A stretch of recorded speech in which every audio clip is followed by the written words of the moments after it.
Hi, everyone. Welcome to the second installment of Ladies of STEAM.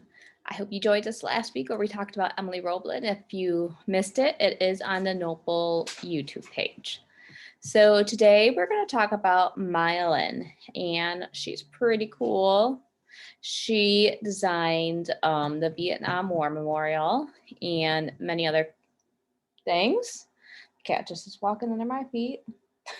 So let's take a look at this book that's going to talk a little bit about her and how she came to design the Vietnam Memorial. And it's Maya Lin, artist, architect of light and lines. And this book was written by Jean Walker Harvey and illustrated by Dow Fumarick. Sorry if I pronounced that wrong. In the woods by her childhood home, Maya Lin played with her brother and explored and climbed the many rolling hills. One she named the Lizard's Back. There she is with her brother.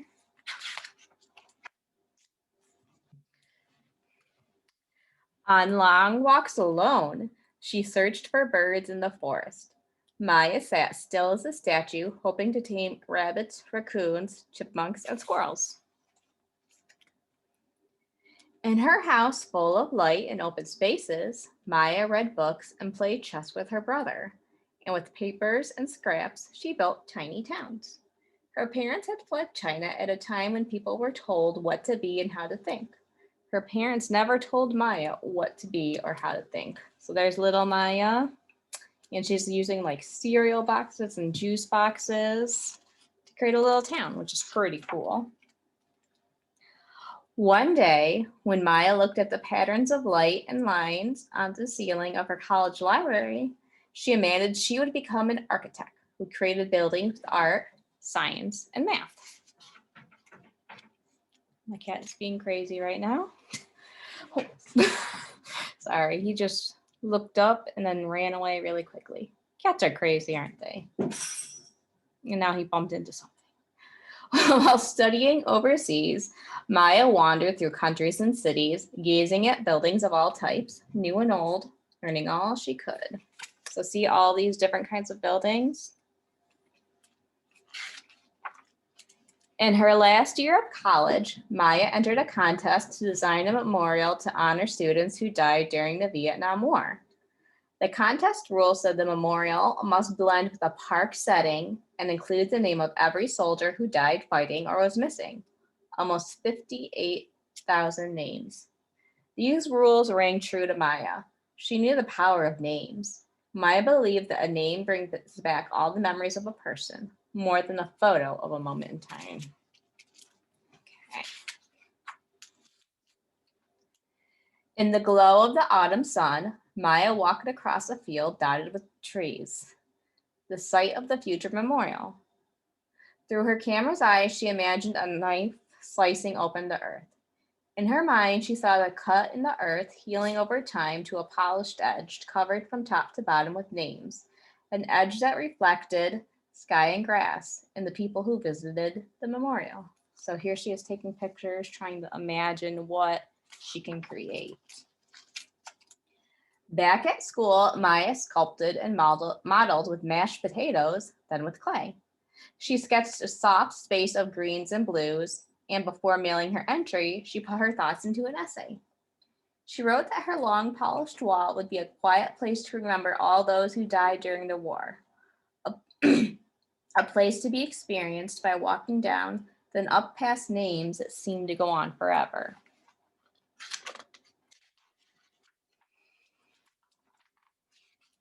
Oops, I almost skipped an important page. 2 important pages, oh my. The contest received so many entries, enough to fill an airplane hangar. Lots of famous architects and artists entered. The names of the contestants were hidden from view. So here's some entries. Judges are looking at them, but they don't know who designed them. Out of 1,421 entries, Maya's design was chosen. Simple yet strong, creative and new. But when they found out Maya was the winner, the judges were shocked. She wasn't famous. She was a young woman, still in school. Maya was as surprised as the judges. All was excitement at first, but then people objected. Some said her design looked like a bat, a boomerang, a black gash of shame. Their angry words stung Maya. For months, public hearings were held. Some people wanted to change the design. Maya was young, but she was brave. She didn't back down. Good for her. And I feel sad that people were so mean about it. It's not right to be mean. Finally, her design was approved. Maya worked with a team of architects and engineers who devised plans to excavate the land, build the wall. The granite was cut, polished, and engraved with the soldiers' names. The earth was dug up. Maya watched the panels, suspended in space, set in place.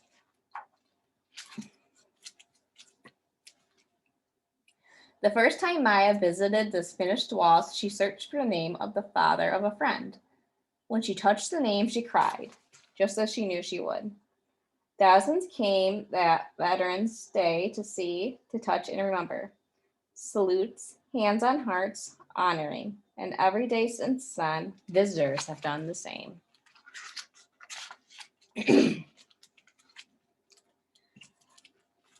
The Vietnamese Veterans Memorial was the first of Maya's many works of art and architect memorials, sculptures, structures, and spaces inside and out. Each piece is different, but all share Maya's vision. She wants people to be a part of her art. Look, touch, read, walk around, sit by, think about. And just like when she was a child who named the hill the Lizard's Back, Maya names her projects often words from nature. Names such as Sounding Stones, Topo, The Wayfield, 10 Degrees North, Reading, a Garden. So these are some of her different sculptures, and I have another book that has a little bit better picture of them that we're gonna take a look at too. After naming a piece, the final step is shaping her artwork. Maya Lin, the artist architect, is ready to dream, think again, and create something new.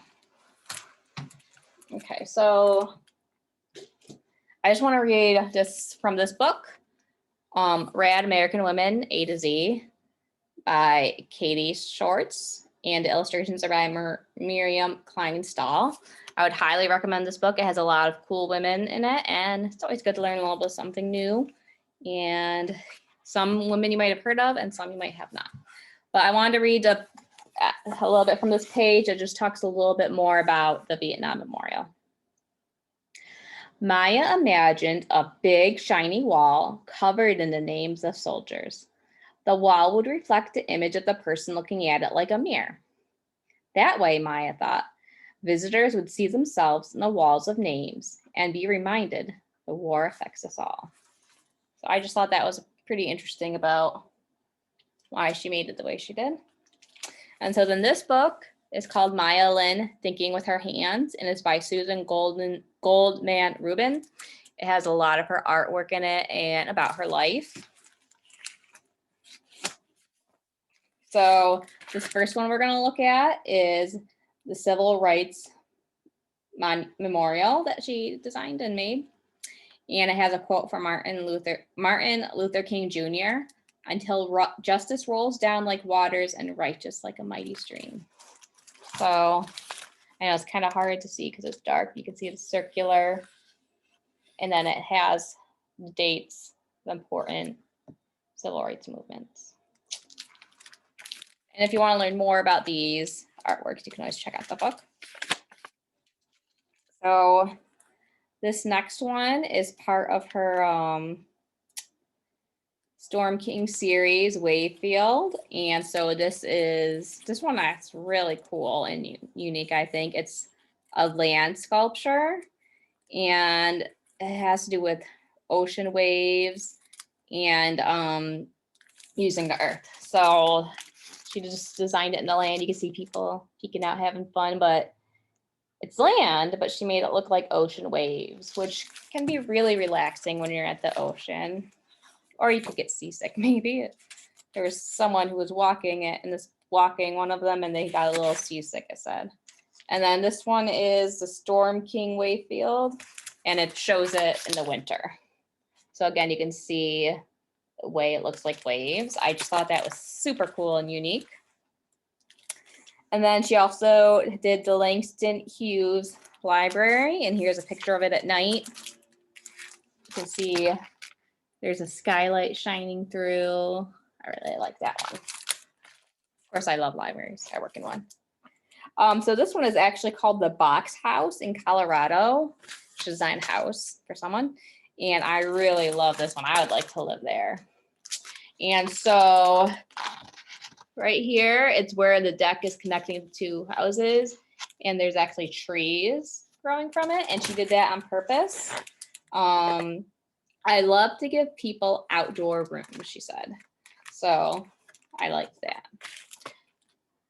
So for the project I did for this, it's a little different than what I usually do. I'm not really an artist or architect, but one of the things I read about her was she likes using recycled materials to create work. And I really like that because I'm really big on that. And so I used a cardboard box to make a house for my cat. I decided to make it ahead of time because it might be kind of boring to just watch me make a cardboard house. So let me share my screen because I took pictures of it as I did it. If I can find where the first one is. Let's see. So, okay. Whoa, what am I doing? So this is where we start with. So I started with just the regular box and I cut off the longest side flaps. And then for the shorter flaps, I made a triangle. And as you can see, I drew it and then I just cut off that part so I would have the triangle to help with the roof. And then I got out my trusty duct tape. And you can see I used one of the flaps, I cut it a little and I used it to help make the roof.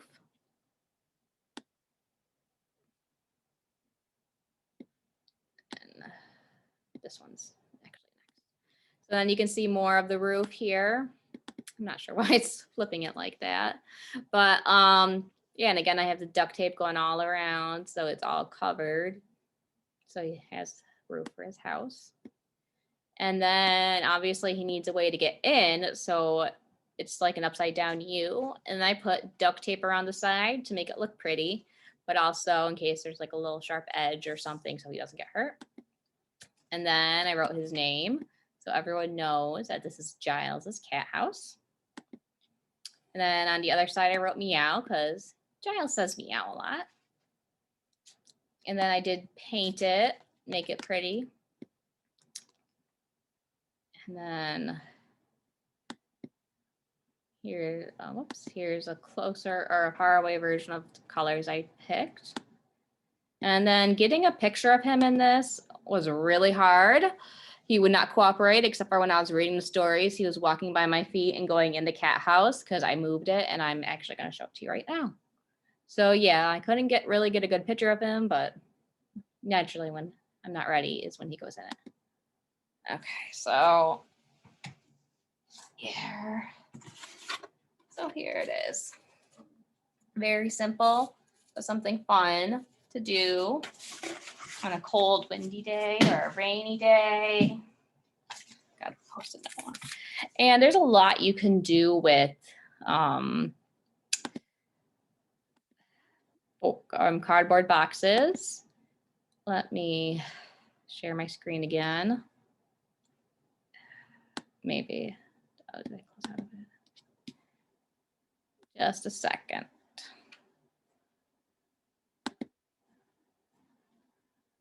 Okay, share screen. There we go. So I found a lot of cool things people use to use cardboard boxes for. Like here, someone used a box to make a ramp for their cars, and it looks like they used duct tape so that it could slide down easier maybe. Oh, and I like this. Look, they even have like a parking lot so they can park with the lines and everything. I thought that was really cool. And then here, these two little girls, they made a mailbox with a box. And of course, what you can make depends on the size of your box too. And one of my personal favorites, this random one with a cat in a tank. It makes me laugh. It even says pew, pew, pew here with the cat, no dogs. But yeah, there are so much you can do with a box. So, you know, instead of just throwing it out, think, what can I make with this? So I hope you enjoyed this story time about Maya Lin, or this story time, this Ladies of Steam with Maya Lin. And I encourage you to learn more about her because she is really cool. And I really liked reading about her. And I will see you next week for the third part of Ladies of Steam.